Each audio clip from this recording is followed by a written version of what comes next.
Hey everyone, and welcome back to OntarioCyrptids. Well, spring is definitely here to stay.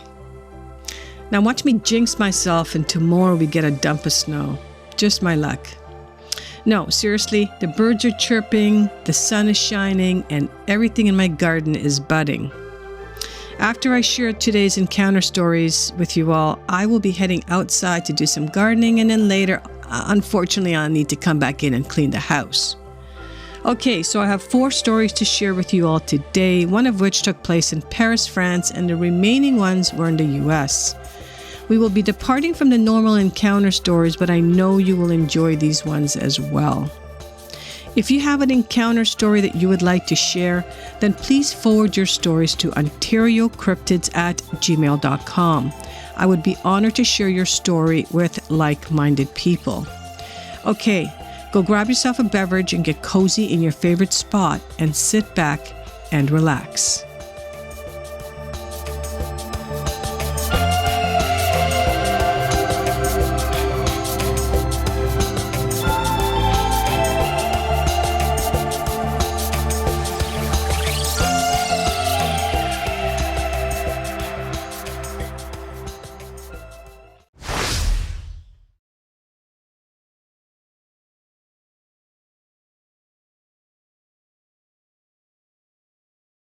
Okay, so this one takes place very recent, actually last week, I believe. So April 2022, and it takes place in Omaha, Nebraska. So I posted the other day about my friend's kid talking about this other family. Never said anything about this in front of my child. The other day, my husband was reading our son a book before bed, as one of us always does. My son was ready for bed. He laid himself down and said goodnight to his dad. As my husband was walking out of my son's room, my son said, "Tommy, there he is," and pointed at a corner of his room. My husband said he looked over there and my son's cloud night lamp went dim and then back to bright again. Maybe a coincidence, but now my son keeps talking about Tommy. When I was making him lunch, he opened his door to his room and said again, "Tommy, there he is. Bye," then shut the door. This morning before I got him out of his crib, he was yelling, "No, no, no, no, no, no, no," then "Stop," then started belly laughing literally like he does when someone is tickling him, and said, "Stop," while laughing. My son is 2 and has a limited vocabulary. We know no one named Tommy. My husband doesn't really believe in paranormal that much, but I do. What do you guys think? Imaginary friend? It creeps me out. I've been thinking about busting out my spirit box and trying to communicate, but I also don't want my son to hear me ever talking about Tommy, as that may give him ideas. Just strange. Just the other day I posted the following. Not sure if this is paranormal, but I thought someone here might find this interesting. Yesterday, my friend's 3-year-old child said he doesn't love his other mom and dad, but he loves her, meaning my friend. He said his other mom and dad live in her house. Kind of creepy, but maybe just his imagination.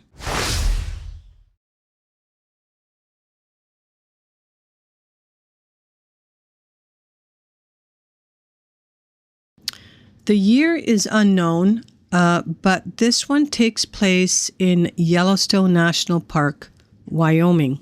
Now, this is probably just a coincidence, but when I was trying to zoom in on the Old Faithful Inn, it kept on going to a different location within the park. So I actually had to focus in on the Old Faithful geyser to get it to show the area where the inn is located.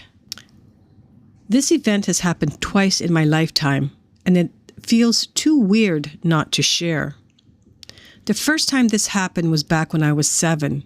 We went on a cross-country trip and visited Yellowstone and decided on staying in the Old Faithful Inn. One afternoon, my parents let me run to the gift shop while they sat on the second-floor balcony area to watch the geyser go off. On my way, I noticed a young boy, no older than me at the time, asking a stranger if they had seen his mom. I was a bit concerned for him, so I decided to follow him a little bit down the stairs, since I had to go there anyways. Though, after I took my eyes off of him for a second, I looked back to where he was and he was nowhere to be seen. I thought it was odd, but I didn't bring it up to my parents, considering that he may have just run out of view. Before we left the hotel to head to another location, my dad picked up a book of ghost stories based around the hotel, unaware of what I had experienced. That night, he was going through the stories and read one about a young boy who roams the second floor looking for his mother. I found this story really similar to what I had experienced and told my parents, who also thought it was weird. For years, I disregarded the event until something similar happened when I was 16. At this point, I had decided to dabble in paranormal activity after some other experiences I had.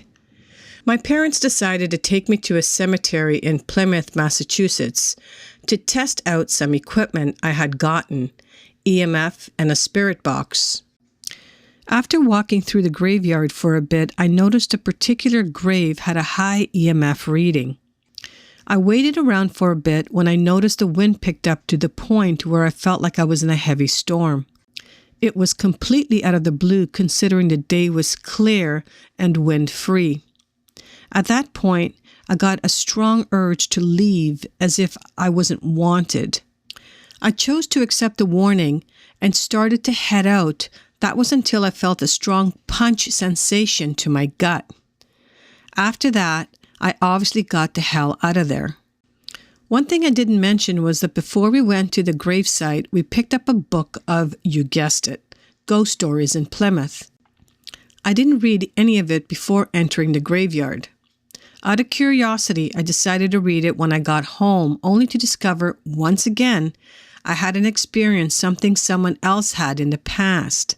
This time, it was a tour guide that had felt the same sensation and experienced the same gust of wind as I did within the same graveyard. With this happening twice, I'm really starting to consider if I have a knack for this kind of thing. I do believe that I have some connection with the paranormal, and I have tons of other stories of things I've experienced during my amateur investigation.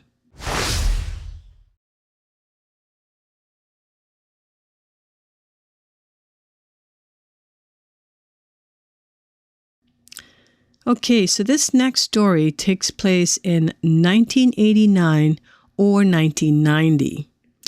This one takes place in Paris, France. Hi there. I never told this story to anyone in my life, so I figured that Reddit would be a good starting point. I was born and grew up in Paris, France, and I've never really been passionate about UFOs or aliens, but from time to time I rethink of a weird experience that happened to me when I was around 4 or 5. It is so weird to have such a vivid memory of this incident while I don't specifically remember anything else at that age. As of today, I still don't know if it was a dream or real. I guess that's the million-dollar question. So what happened is this. I was sleeping in the same room as my big sister, who was 9 or 10 at the time, in an apartment in Paris. I just remember waking up in the middle of the night and walked to the window of the room, of which the view was of an internal yard of the building, and saw a sort of spaceship with a lot of colored lights. The thing was kind of stationary at the level of the floor and window, 5th floor of the building, and was making some noise. I turned back to come back to my bed, probably afraid, and then in that effing room was standing right in front of me a creature that had a similar height as me and was covered with one of the blankets, so it looked like a little Casper ghost. I couldn't see what was under the blanket, but something was there. My sister was in a deep sleep, and I was yelling and screaming, but she wouldn't wake up. Same for my parents sleeping in another room. Nobody came to my rescue. And I was literally frozen there in the room facing that thing standing in front of me under the blanket, and I could hear some noise and see some lights coming from the window. As much as I was terrorized and screamed, my sister didn't move an inch. That's all I could remember. Obviously, the next day I woke up and I was fine, but I could not understand what happened and I was too young to overanalyze it. I convinced myself it was a bad dream or a nightmare, but more than 30 years later, I still think about this from time to time, and as weird as it seemed, I cannot completely rule out that it was not a dream.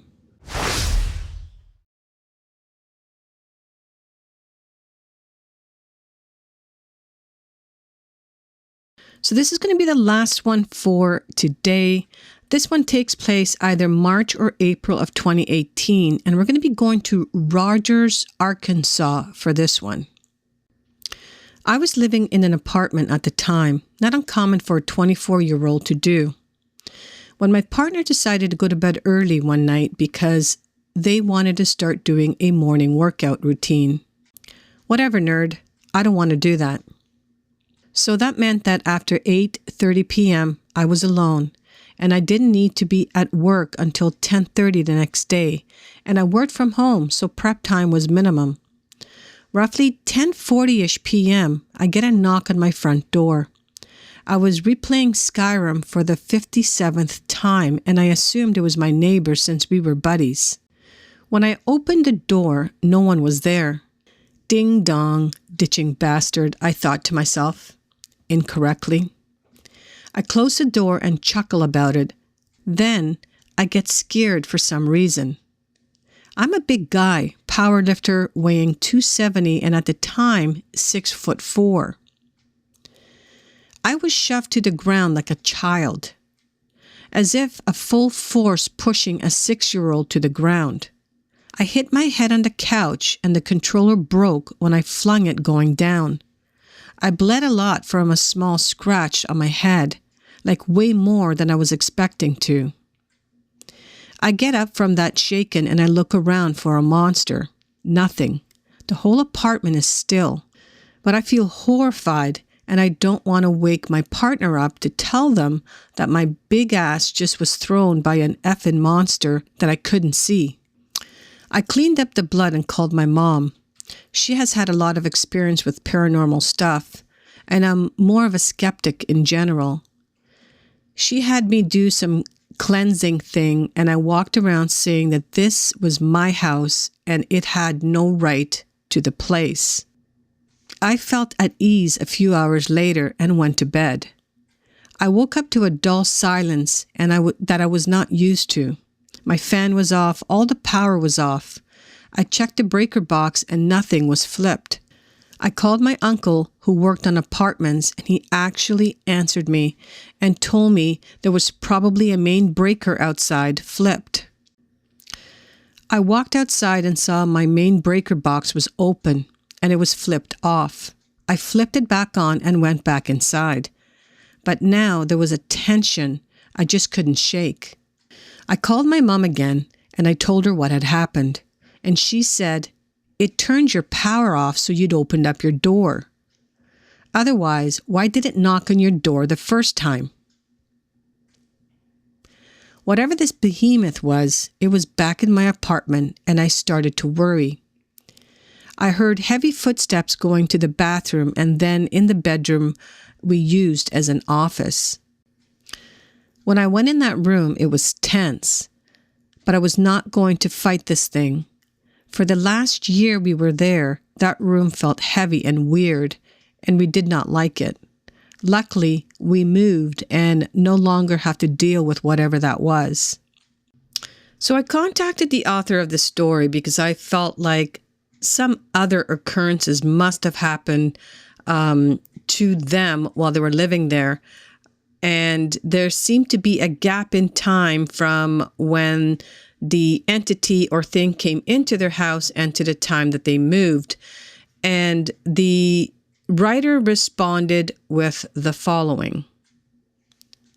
Early in 2018, my partner H woke up in a panic and saw what they described as an 8-foot-tall muscular figure standing over our child's crib, completely blacked out. When I was told this, I wasn't as worried as I should have been. My youngest son started being fussy any time he was in our room at that stage. He was a baby, so I didn't look into it. H would tell me things were moved, and I assumed we were just moving things and forgetting about it. Then one night, my bedroom door swung hard enough to put the doorknob through the drywall of my bedroom. At that point, I first contacted my mother, who believes in spirits and the likes, and she advised a cleanse of the house. I did a sage burning and whatnot, but understand that I'm firmly a skeptic. Then a few months later, roughly March or April of 2018, is when my post took place. I cleansed the house again, and that's when the power was cut off from the outside. And my mother informed me the next day she believes that whatever it is or was had been removed from the house and forced me to open up the door by cutting the power to let it back in. I did not cleanse the apartment again because I could see that it led to a negative effect, like my power being cut off, and I would rather deal with misplaced glasses in the house and tension than battling something that would force me to let it in anyways. The week that we actually moved out, roughly mid-2021, my youngest son would still comment about this huge whispering guy in his room, but he was never able to make out anything that whatever it was said. With all of this being said, I do not believe in these sort of things, but I know what happened to me and what the other members of my household told me happened to them. So I'm just presenting you with what I experienced and what my partner and son has told me. So guys, that's it. That wraps up the episode for today. I would like to say that this last story, when I wrote back, I had an inkling that he had experienced, or they had experienced more in that household. And him being a skeptic, I did give him a lot of kudos for, even though he's a skeptic, he did something about it and eventually moved out. So, kudos to him for doing that and making sure his family is safe. Now, I think I've mentioned before that I've had one paranormal experience and a bunch of weird events, which at some point I will put it together in a story and share with you all. But these were 4 unusual events. The alien one, which is what I believe the third story was a sort of implying, seeing a craft outside of the bedroom window, and then seeing something standing behind him or her of the same height. Interesting, very interesting. And again, not knowing whether that was a dream or actual sighting or an experience happened to that person. I'm tending to swing more to that probably actually happened to that person. And my next question is, are other things still happening and maybe that person is unaware of, anything else going on? But great story. And the fact that it keeps on coming back, they just can't shake that one is beyond me. But wow, that one really, I guess you could say, was engraved in her memory. The ghost one, the paranormal one, where this person may have some sort of connection, as they stated, with the paranormal. Very interesting. Seeing that young boy calling out for the mother in the Yellowstone, the Old Faithful Inn, I should say. Very interesting. I know we have some restaurants here in Toronto that kind of have the same vibe. where they believe it was built on an old Indian burial ground. And around Halloween, people tend to go and visit that particular restaurant because people would see people in period clothing and have being pushed and certain things. So I never discount the paranormal. I do believe that I guess people just can't shake the fact that perhaps they have passed on and they're trapped in our world, so to speak. And the first one, the mother who posted about the neighbor's 3-year-old child and then having a similar experience with her own 2-year-old son. Very interesting. I was reading some people commenting that perhaps it was just a child's imagination. Who hasn't had a imaginary friend? Well, I can tell you, I have not ever had an imaginary friend. So are these imaginary friends actually spirits that these kids can see? And I guess that's the question. But in any case, I'll leave you to come up with your own ideas as to what transpired in these 4 stories. I hope you guys enjoyed them. And if these stories reminded you of an encounter that you may have had and would like to share, then please forward your stories to OntarioCyrptids@gmail.com. I would be honored to share your story on this channel. I want to thank you guys for listening until the end. I truly appreciate it. Please hit that like button on your way out and don't forget to smash that subscribe button. And I know I always forget to tell you guys to do this, but if you hit that notification bell as well, you would stay up to date with all my latest uploads. Now, I'd like to wish you all a fantastic weekend, and I hope to see you all next week right here on Ontario Cryptids.